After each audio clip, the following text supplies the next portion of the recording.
നമ്മുടെ വണ്ടിയുടെ റൂഫ് നിങ്ങൾ നോക്കിയാൽ ഫുള്ള് ഡസ്റ്റ് ആയിട്ട്. അപ്പൊ ഇതാണ്ട് നമ്മുടെ ക്ലീനിങ് ഫുള്ള് കഴിഞ്ഞിട്ടുണ്ട്. വണ്ടിയുടെ ഗ്ലാസ് താത്തിയിട്ട് ട്രാവൽ ചെയ്യുന്നവരുടെ ഒക്കെ ഏറ്റവും വലിയ പ്രശ്നം എന്ന് പറഞ്ഞാൽ അവരുടെ വണ്ടിയുടെ റൂഫ് പെട്ടെന്ന് തന്നെ ഡസ്റ്റ് പിടിച്ച് ഫുള്ള് കുളമായിട്ടുണ്ടായിരിക്കും. അപ്പം നമ്മളിത് വെളിയിൽ ചെയ്യാനായിട്ട് കൊടുത്താൽ ഭയങ്കര ക്യാഷ് കൊടുക്കേണ്ടി വരും. അതുകൊണ്ട് തന്നെ വീട്ടിൽ നമുക്ക് എങ്ങനെ ചിലവ് കുറഞ്ഞ രീതിയിൽ ഈസി എന്ന് പറയത്തില്ല, കാരണം ഒരു 1 അവറെങ്കിലും നിങ്ങൾ ഇതിനുവേണ്ടി സ്പെൻഡ് ചെയ്യേണ്ടി വരും. അതുകൊണ്ട് തന്നെ വളരെ ചിലവ് കുറഞ്ഞ രീതിയിൽ എങ്ങനെ റൂഫ് നമുക്ക് തന്നെ ക്ലീൻ ചെയ്യാൻ പറ്റുന്നതാണ് ഇന്ന് ഞാൻ നിങ്ങളോട് നമ്മുടെ വീഡിയോയിലൂടെ പറയാൻ വന്നത്. അതുകൊണ്ട് തന്നെ ക്യൂനൽസിൻ്റെ ഏറ്റവും പുതിയൊരു വീഡിയോയിലോട്ട് എല്ലാവർക്കും സ്വാഗതം. വളരെ ചിലവ് കുറഞ്ഞ രീതിയാണ് തന്നെ. ഇതിനു വേണ്ടിയിട്ട് നമുക്ക് കുറേ സാധനമൊന്നും വേണ്ട. നമുക്ക് വേണ്ടെന്ന് പറഞ്ഞാൽ ഒരു സ്പോഞ്ച് വേണം, പിന്നെ എന്തെങ്കിലും ഒരു ഷാമ്പു. ഇപ്പം നമ്മളിവിടെ ഒരു കാർ ഷാമ്പു ആണ് എടുത്തിട്ടുള്ളത്, അതിങ്ങനെ കലക്കി വെച്ചിട്ടുണ്ട് വെള്ളത്തിൽ. പിന്നെ നമുക്ക് എന്തെങ്കിലും ഒരു ക്ലോത്ത് വേണം. അപ്പം നമ്മൾ വീട്ടിൽ പഴയ തുണി വല്ലതും ഉണ്ടെങ്കിൽ എടുത്തിട്ടുണ്ട്. പിന്നെ നമുക്ക് വെള്ളം വേണം. അപ്പോൾ വെള്ളം നമുക്ക് റൂഫിലോട്ട് ഒഴിക്കാനായിട്ടുള്ള എളുപ്പത്തിന് വേണ്ടിയിട്ട് ഒരു സ്പ്രെയർ ഉണ്ടെങ്കിൽ ഏറ്റവും നല്ലത്. അപ്പം ഇത്രയും സാധനം ഉണ്ടെങ്കിൽ നമുക്ക് വളരെ ഈസി ആയിട്ട് വളരെ ചിലവ് കുറഞ്ഞ രീതിയിൽ നമുക്ക് റൂഫ് ക്ലീൻ ചെയ്യാം. അപ്പോൾ നമുക്ക് എങ്ങനെയാണെന്ന് നോക്കാം.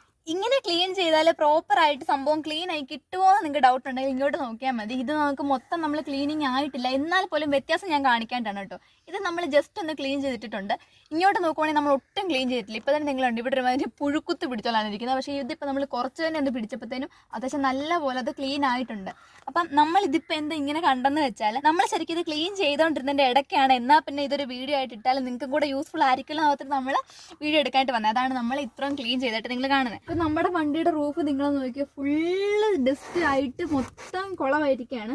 ഇനി ഞാൻ ക്ലീൻ ചെയ്തിട്ട് ഇതെങ്ങനെയാണ് മാറി എന്നുള്ളതും കൂടെ നിങ്ങളെ കാണിച്ചു തരാം. അപ്പം നമ്മൾ ആദ്യം ചെയ്യേണ്ടതെന്ന് പറഞ്ഞാൽ നമ്മുടെ റൂഫിൽ എവിടെയാണ് നമ്മളിപ്പോൾ ക്ലീൻ ചെയ്യാൻ പോകുന്നത് അവിടെ ആയിട്ട് നമ്മൾ വെള്ളം ഒന്ന് സ്പ്രേ ചെയ്ത് വിടണം. അപ്പോൾ അതിനുവേണ്ടി ഞാൻ നിങ്ങളോട് പറഞ്ഞത് സ്പ്രേയർ ഉപയോഗിക്കണം. കാര്യം നമുക്ക് ഇങ്ങോട്ട് റൂഫിലോട്ട് ഇങ്ങനെ വെള്ളം ഒഴിക്കാൻ പറ്റത്തില്ലല്ലോ. സോ നമ്മൾ നല്ലപോലെ അവിടെ സ്പ്രേ ചെയ്തതിന് ശേഷം ഞാൻ മുമ്പേ വെച്ചിരുന്ന ആ ഒരു ഷാമ്പു നമ്മൾ കലക്കി വെച്ചിട്ടുണ്ടല്ലോ, അപ്പം ആ ഒരു ഷാമ്പുവിൽ നമ്മുടെ സ്പോഞ്ച് മുക്കിയിട്ട് നല്ലപോലെ മുക്കിയതിന് ശേഷം നമ്മൾ ഇവിടെ ഇങ്ങനെ തുടയ്ക്കണം.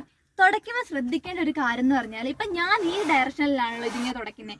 ഞാൻ ഇനി ഇങ്ങോട്ട് തിരിച്ച് ഞാൻ തുടയ്ക്കില്ല. ഞാൻ ഏത് ഡയറക്ഷനാണ് തുടയ്ക്കുന്നത് സെയിം ഡയറക്ഷൻ തുടയ്ക്കണം. ഇല്ലെങ്കിൽ നമ്മുടെ ഈ ഒരു റൂഫിൻ്റെ ഇതൊരു പ്രത്യേകതരം മെറ്റീരിയലാണ്, അതിൻ്റെ ആ ഒരു സ്ട്രക്ചറൊക്കെ അങ്ങ് പോകും.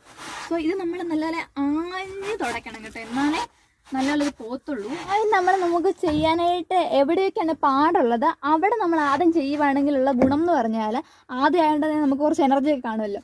അതേസമയം ഇവിടെയൊക്കെ ലാസ്റ്റത്തേക്ക് വെച്ചാൽ നമുക്ക് ലാസ്റ്റ് ആകുമ്പോൾ തന്നെ നമ്മൾ ഭയങ്കരമായിട്ട് മടുക്കും. സോ നമ്മൾ ഏറ്റവും കൂടുതൽ ചെളിയൊക്കെ ഉള്ള ഈ എഡ്ജ് പോർഷനൊക്കെ ആദ്യം തന്നെ തുടയ്ക്കുക. പിന്നെ നമ്മുടെ ഈ ഒരു ഹാൻഡിലൊക്കെ വരുന്നത് തന്നെ ആദ്യം തുടയ്ക്കുകയാണെന്നുണ്ടെങ്കിൽ കുറച്ച് പണി എളുപ്പമായിരിക്കും. അപ്പോൾ ഈ എഡ്ജൊക്കെ വരുന്നിടത്ത് നമ്മൾ നല്ലപോലെ തന്നെ തുടയ്ക്കണം, കാരണം അവിടെയൊക്കെ ഭയങ്കരമായിട്ട് ഡസ്റ്റ് കയറി ഇരിപ്പുണ്ടായിരിക്കും.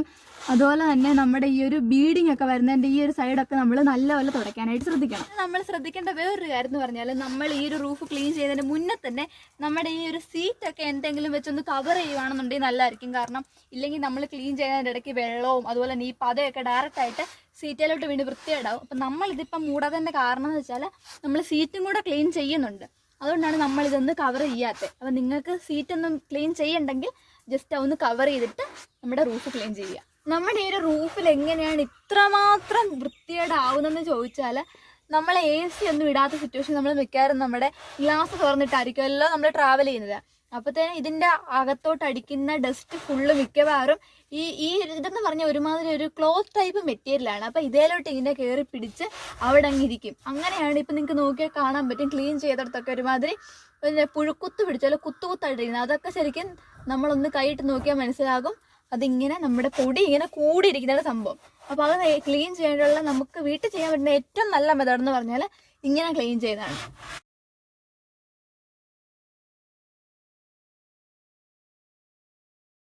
ഇതാണ് നമ്മുടെ റൂഫ് ഫുൾ ആ സ്പോഞ്ച് വെച്ചിട്ട് ക്ലീൻ ചെയ്തിട്ടുണ്ട്. ഇനി അടുത്ത പരിപാടി എന്ന് പറഞ്ഞാൽ ഇതിപ്പോൾ പത ഇരിപ്പുണ്ടല്ലോ, അപ്പോൾ ആ പത കൂടെ നമ്മൾ ഇതിന്ന് കളയാനുണ്ട്. സോ നമ്മൾ അതിന് വേണ്ടിയിട്ട് ഒരു ക്ലോത്ത് വെച്ചിട്ട് ചുമ്മാ തുടച്ചു വിടേണ്ട ആവശ്യമുള്ളൂ. അപ്പോൾ നമുക്ക് തുടയ്ക്കാം, ഫുള്ള് തുടയ്ക്കാം. ക്ലോത്ത് വെച്ച് തുടയ്ക്കുമ്പോഴാണെങ്കിൽ പോലും ഒരേ ഡയറക്ഷനിൽ വേണം നമ്മൾ തുടയ്ക്കാനായിട്ട്, അല്ലാതെ നമ്മൾ പാത്രം കഴുകുന്ന പോലെ ഇങ്ങനെ ഇട്ട് പിടിക്കല്ല, ഒരേ ഡയറക്ഷനിൽ തുടയ്ക്കണം. ഇല്ലെങ്കിൽ ഞാൻ ആദ്യം പറഞ്ഞ പോലെ തന്നെ ഇതിൻ്റെ ഈ ഒരു മെറ്റീരിയലിൻ്റെ സ്ട്രക്ചർ തന്നെ മാറിപ്പോകും. ഇതിപ്പോൾ ഞാൻ തുടയ്ക്കുമ്പോൾ നിങ്ങൾക്ക് മനസ്സിലാവും ഒരുമാതിരി ലൈൻ വീഴുന്ന പോലെ വരുന്നുണ്ട്. അപ്പം നമ്മൾ അങ്ങോട്ടും ഇങ്ങോട്ടും ഇട്ട് തുടച്ചാൽ അത് മൊത്തം കുളമായിപ്പോൾ. റൂഫിൽ നോക്കിയാൽ നമുക്ക് കാണാൻ പറ്റും പല ഷെയ്ഡിലായിട്ടിരിക്കുന്നത്. അപ്പോൾ വെള്ളം ഭയങ്കരമായിട്ടുള്ളിടത്താണ് ഭയങ്കര ഒരു ഡാർക്ക് ഷെയ്ഡ് കയറി കിടക്കുന്നത്.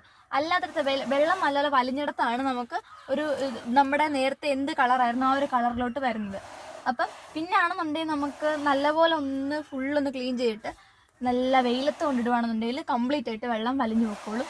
അപ്പം നിങ്ങൾക്ക് ഫുള്ള് ഒരേ കളറിൽ കിട്ടും.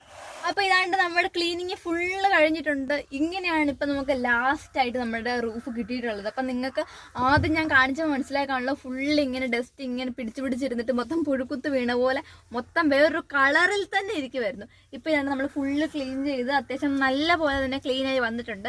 പിന്നെ നിങ്ങളിപ്പോൾ കാണുന്ന ചെറിയ അവിടെ ഇവിടെയുള്ള ഷെയ്ഡ് വ്യത്യാസം എന്ന് പറഞ്ഞാൽ വെള്ളം ഇരിക്കുന്നതിൻ്റെ ഒരു ചെറിയ ഷെയ്ഡ് വ്യത്യാസമാണ്. അപ്പോൾ കുറച്ചുകൂടെ കഴിയുമ്പോഴത്തേനും വെള്ളം ഫുള്ള് നമുക്ക് വലിഞ്ഞു കിട്ടും. അപ്പോഴത്തേനും പ്രോപ്പറായിട്ട് പക്കായിട്ട് സംഭവം നമ്മുടെ കൈ കിട്ടും.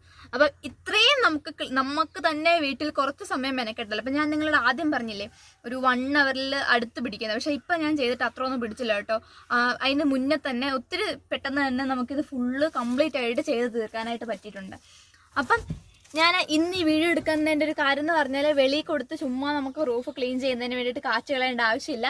കുറച്ച് സമയം മാറ്റി വയ്ക്കാനായിട്ട് നമ്മുടെ കയ്യിലുണ്ടെന്നുണ്ടെങ്കിൽ നമുക്ക് വളരെ ചിലവ് കുറഞ്ഞ രീതിയിൽ വീട്ടിൽ തന്നെ ചെയ്യാനായിട്ട് പറ്റും. അപ്പം ഇനിയിപ്പോൾ അടുത്തതാണ് നിങ്ങളുടെ റൂഫ് നിങ്ങൾ ഇത്രയ്ക്ക് വൃത്തികേടായിട്ട് കാണുകയാണെന്നുണ്ടെങ്കിൽ ഉറപ്പായിട്ടും അടുത്തൊരു സൺഡേ വല്ല നിങ്ങൾ മാറ്റി വെക്കുക ഇതിന് വേണ്ടിയിട്ട്. ഒരു 1 hourൽ താഴെ സമയം എടുത്തിട്ട് പെട്ടെന്ന് തന്നെ നമുക്ക് റൂഫ് ക്ലീൻ ആക്കി എടുക്കാനായിട്ട് പറ്റും. എന്നും പറയുന്ന പോലെ തന്നെ നമ്മുടെ വീഡിയോ നിങ്ങൾക്ക് യൂസ്ഫുൾ ആയിട്ട് തോന്നിയിട്ടുണ്ടെങ്കിൽ ഉറപ്പായിട്ടും നിങ്ങൾ ലൈക്ക് ചെയ്യണം. എന്തെങ്കിലും സജഷനോ കാര്യങ്ങളോ ഉണ്ടെങ്കിൽ കമൻറ്റ് ചെയ്യണം. മാത്രമല്ല നമ്മുടെ ഈ വീഡിയോ നിങ്ങൾക്ക് ആദ്യം പറഞ്ഞാൽ തന്നെ യൂസ്ഫുൾ ആയിട്ട് തോന്നിയിട്ടുണ്ടെന്നുണ്ടെങ്കിൽ ബാക്കിയുള്ള ആൾക്കാർക്കും കൂടി ഷെയർ ചെയ്ത് കൊടുക്കുക. അവരും ഇതൊക്കെ കണ്ടുപിടിക്കട്ടെ, അങ്ങനെ അവരും കാശ് ലാഭിക്കട്ടെ. അപ്പം ഇതുപോലെ തന്നെ നമുക്ക് അടുത്ത ഒരു കിടുക്കാച്ചി എന്തെങ്കിലും യൂസ്ഫുൾ ആയിട്ടുള്ള ഒരു വീഡിയോ ആയിട്ട് വരുന്നവരെ ബൈ ബൈ.